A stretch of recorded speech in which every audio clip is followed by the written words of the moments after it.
Hey guys, welcome to my replay of Devil Blade Reboot. So this will be my first commentated run, so trying to, not just share like the mechanics of the game, because obviously if you're already playing it by this point you know how it works, but just some things that you might not know about the game, possibly, certain things that I'm doing. So right here, I decided to go no bomb, because the way that this game works is you can hold down on the bomb button and you get boost. And by boosting, then see your berserk gauge up at the upper left. That is like an increaser of your points, like a multiplier. So the higher it gets, the more score you're getting at the end of the stage. You can play fairly sloppy in this game because of the amount of shields it gives you. Pretty much every, I mean, it depends on the level, but pretty much every couple of waves, it's going to throw you a shield, and that's going to give you one hit. Plus, if you have bomb enabled, you can bomb and then get a shield automatically. So that saved my ass a couple times. There is collision damage in this game. You might not notice by just how close I'm getting to people when I kill them. But you see that times 20 that shows up in the circle around the enemies. I have it turned off because it distracts me, but there is a distance gauge that you can change different colors and turn on and off that will show you at which, like what distance you need to be to get to max points. I am a huge fan of what I call PBS, which is proximity-based scoring. It, along with compiles, like power-up based invincibility, it's one of my favorite mechanics in STGs. So I really enjoy it as a mechanic quite a bit. Right here, I was routing to where I was kind of taking on both of them at the same time and trying to get a berserk gauge as high as possible.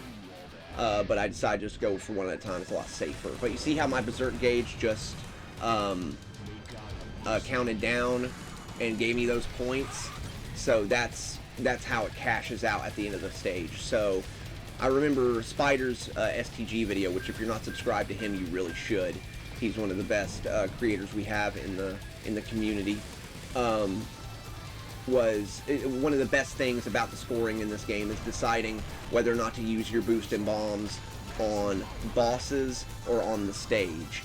I find that I like using it on the stage more, because the bosses are a little bit more predictable, because they have about 3 or 4 different attacks that they do in a phase, and then they repeat those. So yeah, that attack always throws me off, but one thing I really like about this game is on the delay, like delayed attacks like that, it will always show you kind of where it's headed. I really love that, and I wish that more games did that. There was another shmup that did it.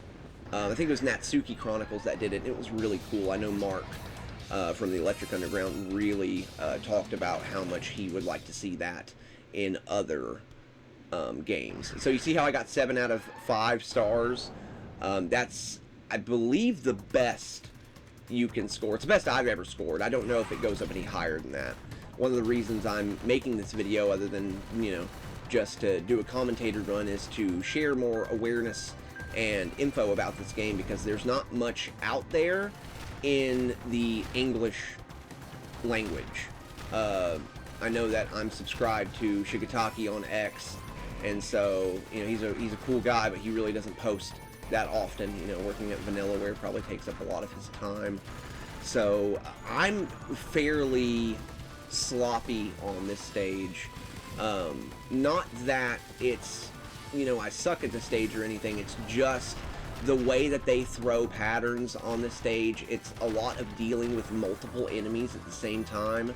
It's not like the first stage where it's kind of giving you room and the guys are kind of symmetrical. It's very much, you know, dealing with multiple lines, multiple enemies, multiple firing patterns at the same time. I love the way that that feels, being able to go down a line of enemies and just... Also, one thing you'll notice, especially in the earlier stages when I'm still very comfortable, is that I'm not always firing. And the reason I'm doing that is because of that times 20, that proximity bonus you get. Every time you get that times 20, it causes your berserk gauge to rise. And you won't get that unless your berserk gauge, either you're in boost, or unless your berserk gauge is up to a certain point. You'll get like times 3, times 4, times 5. So that's how you get your best scores in this game. I know in Spider's video that he made, he had said something about possibly the wide shot being more powerful than the straightforward shot. I'm not sure about that. I think they're about the same damage. I don't want to, you know, don't quote me on that or anything, but I know that it seems comparable to me. I haven't done a you know, frame-by-frame analysis or anything, but I have my controls set up to, of course, the no bomb, which you can take off in the options, but also to where I'm with my ring finger, a lot like a cave game. With my ring finger, I'm shooting my auto shot, my like wide shot, and then with my index finger, I'm shooting my slow shot. Because anytime you go to narrow, you slow down. I know there's other ways that you can control it.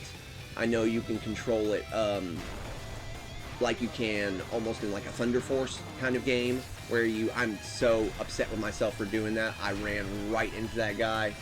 I was not happy about that. Fucking asshole. But I don't think that the Thunder Force style controls work very well, at least not for me for this game. One thing you'll also notice is that whenever you're in boost, it boosts up the difficulty of the game. So on the side right gadget, you'll see episode 2 normal, enemy level 1, enemy level 2, etc, etc. If you're playing in normal, I've never had it go past enemy level 2, but you'll notice as soon as I boost right there, it'll change to enemy level 2, and that will make, so like these guys wouldn't usually be releasing bullets, but they do now because I've made the game harder. However, I'm scoring more points, and for me, getting extends is more important than being safer. Because I know whenever I first played this game, I don't know, sometime last summer, I played it very safe, and it's a very accessible 1cc, especially for novices. I know that I would still consider myself a novice. I've been playing for less than a year now, but I think it was like almost my first or second try was a 1cc, but you know, obviously it had the auto continues on, and that even though it doesn't take your score down to 0, I wouldn't consider that a full 1 credit clear. But you know, my wife has played it before, and she's gotten through it with the auto continue, you know, using like 1 continue or something, and you know, it keeps your score so you can feel pretty good about yourself. So you know, games like that are definitely important. I think that the way, you know, for all the praise I give M2, I think the way that they do their easy modes are the wrong way to do it, in my opinion. Now, I don't really know if there's a right or wrong way to do it, but I think dumbing down the enemy behavior and the enemy patterns is not the right way to do it. Like making them so easy that my 7-year-old could clear. I think that is kind of Especially when you go to the full game afterwards and you're just completely bombarded with how... I know that happened to me in Esperade, where I was playing, you know, the super easy mode and then go... It happened with Dangan Fever on, too. And then you go to the normal mode after playing super easy and you're just like, Jesus Christ, this fucking game is beating my ass. Right here... This is one of my weakest stages, in my opinion. Stage 3 and Stage 5. Stage 5 is brutal. Stage 3, I don't know. This boss right here reminds me a lot of Blackheart from Battle Garega, in the way that he kind of like tries to blast you with his exhaust. And I suck at Blackheart, and I suck with this guy. So... But yeah, this stage, I would say, is one of the more important stages to get a good score on, if you're going for a high score. This stage, Stage 1, obviously, this stage, and Stage 4. The other ones are more like challenge stages, in my opinion. So, yeah. Other than that, it's just getting through this guy. Anything that's multicolored, like that is, I don't know, really hard for me to dodge, because it reminds me a lot of those Skittles shots from Mushihime-sama. They kind of just like mess with my eyes and make it really, yeah, like those little spinny Skittle shots that are happening right now. I find distance to be really hard to get on those, to judge. But we got him. Now it's time for my favorite stage and my favorite track out of the entire game. The soundtrack is wonderful. I know I put this soundtrack up there with the one that Beatnoid Works did for Grand Cross Renovation, which I think both of those I listen to like in my free time outside of the game, and I believe that STGs and arcade games should almost be like an amazing soundtrack that comes with a video game. Because you gotta have that, you know, that push, that pulse, that groove going on, depending on what you're doing. You should almost be able to listen to it outside of the game. Right here is the crux of where you're going to get a good portion of your points. I know for me, my goal was to get my Berserk gauge to at least 6,000 on this one. So I didn't care if I had any bombs waiting for the boss. I knew that there's a million different parts to this ship that I had to take out, and I had to do it quick. Also, another tip is if you don't have a shield and you get hit while you're in boost, it will only end your boost. You will not die. So that's another reason why I don't like using a bomb, is because it kind of does the same thing, and I'm still getting boost points. So yeah, I don't know, something about in shooters, my favorite stages are always the one where you're dismantling gigantic ships or you know, monsters. I love that feeling of like taking something down piece by piece.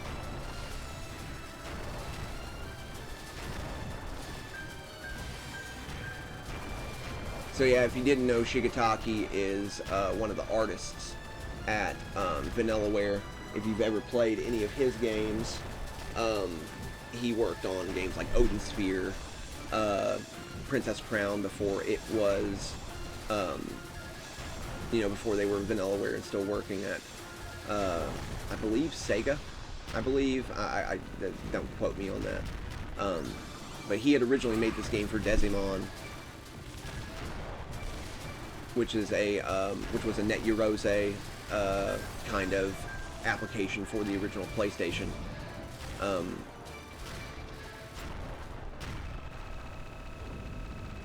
I have a hard time with this boss, though. I might have done great on that stage, but this boss can kind of be a pain, because he tries to do the Blackheart thing, too, where he tries to burn you up with his exhaust. Also, I call these bullets web bullets because they kind of like super stay on the screen for a long time and are almost like, they're not what I call area of denial bullets, but they're definitely marking a path out for you to follow. So I got 5 extends, which I feel like it is super important, especially for the final stage, to get as many extends as possible. In this game, the way I play it is I would rather miss a enemy, and I know this probably isn't the right way to play it, but I would rather miss an enemy than get like a ×1 on him. That way I can set up better shots for the rest of the people.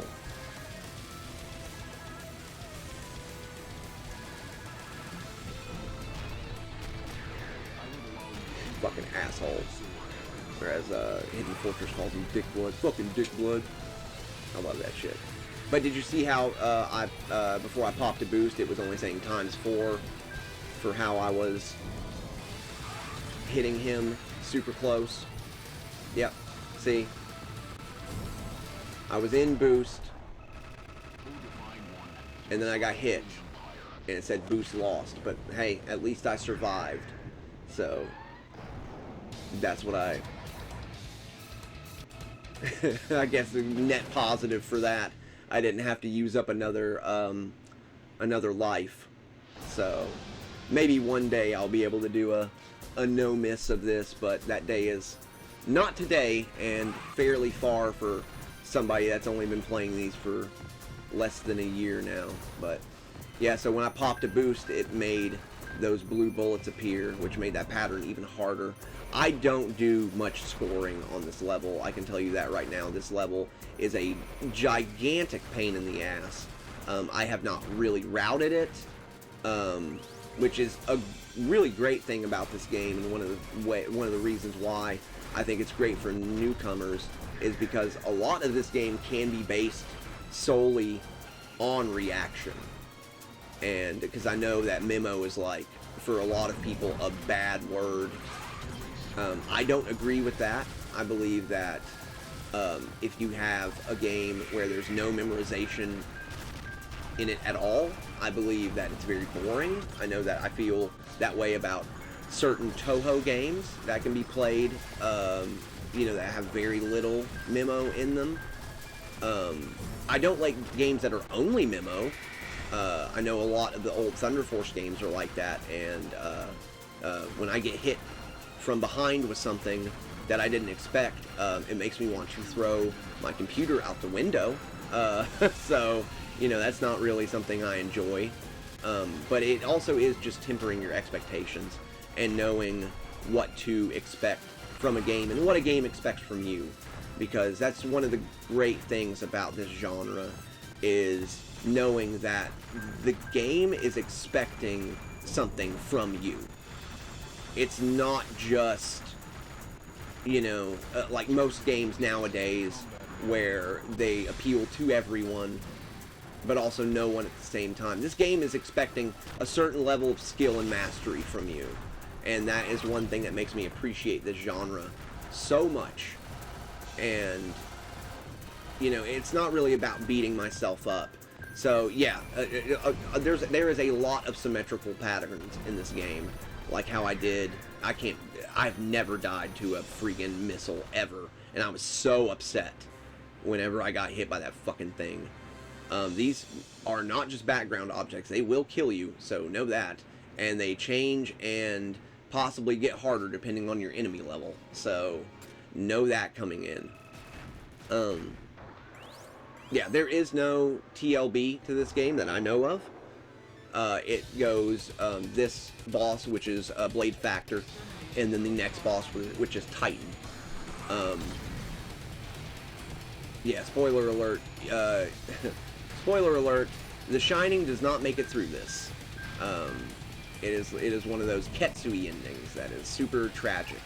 So, you know, I don't know if there's an earn your happy ending part, possibly on Inferno or Hard. I'm most certainly not good enough with that. I cannot believe that I dodged the punch, but then got hit by it coming back. But, yeah. Enemies will also flash colors, just like they did. See how, before they attack, all enemies will do this. They will flash before they attack. So that is something that if you have a fairly good reaction, you can look out for and know before an attack is coming. You'll notice even small enemies do that. Go back to the beginning of this, and you'll see the small enemies flash as they right before they attack. I have a super hard time with any of these like multicolored lasers, and especially with the grittiness of the graphics, makes them super hard for me to see. The visibility, this is the only time I have visibility issues in this game, are with this attack, the attack he just did, and then an attack that Titan does with it. But luckily I can see the like target lines, so it makes it a little bit easier for me, at least knowing where they're gonna go. So yeah, I missed out on the no miss. Only got 4 stars on that, which is disappointing. But, you know, it is what it is. It's been forever since I played this game.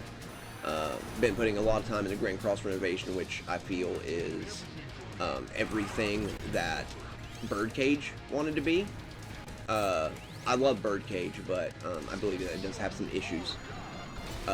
Also, what's funny is Shigetaki, the guy that designed pretty much everything but the music in this game, also did a lot of guest boss and graphic design on Grand Cross Renovation. You can totally tell the things he designed. Yeah, this guy's gonna throw just about everything at you. Getting those things are super important because they will explode and release more bullshit that you have to dodge. This guy sets up a web. I find that is pretty rare that I didn't get hit on it that time. Yeah, so really not much else for me to commentate when it comes to anything happening on screen. He's not a boss that is going to punish you for being as close as possible to him. Actually, I honestly think that it might be better to use your wide shot for this part, unlike me, but I find that having the mobility, the slow shot of narrow shot is better. You also pretty much want, unless you're really trying to get that last little bit of score, you want to be firing all the time on this guy, because he'll set up those like bits that fire once at you, and then like come down at you, like right here. So pretty much right now I'm deciding that, hey, I'm so close to 1CCing this and getting a high score that I am going to boost as much as possible. And so that's pretty much what kept me alive during that. I believe that there's an auto bomb you can turn on if you're just learning. I don't like auto bombs because I believe that they teach bad habits. But yeah, there we go. I am, well, no, I mean, we'll watch it. The game's been out for a while. I know that there's a please do not share the end, but, oh, okay, never mind. The replay doesn't share the end anyway, so thank you for, Shigetaki, for making me not have to, not have to do that, and we'll see you in the next one. Peace.